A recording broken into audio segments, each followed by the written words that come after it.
Nagpasalamat si Vice President Sara Duterte sa pagkakataong mailinaw ang kanyang panig kaugnay ng mga akusasyon na ibinabato laban sa kanya sa inaabangang impeachment trial sa Senado.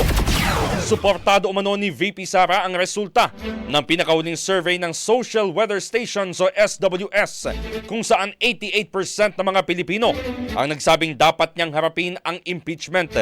Ayon sa pangalawang Pangulo, isang malaking pagkakataon ng paglilitis para maipakita sa publiko ang katotohanan at maalis ang anumang pagdududa sa kanyang pangalan.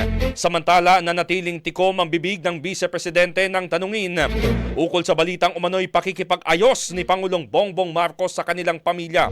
Ginawa niyang pahayag habang nasa the Netherlands upang dalawin ng kanyang ama na si dating Pangulong Rodrigo Duterte. Brigada Balita. Ang bahaging ito ay hatid sa atin ng DriveMax Herbal Capsule. Lalaking angat, tumatagal.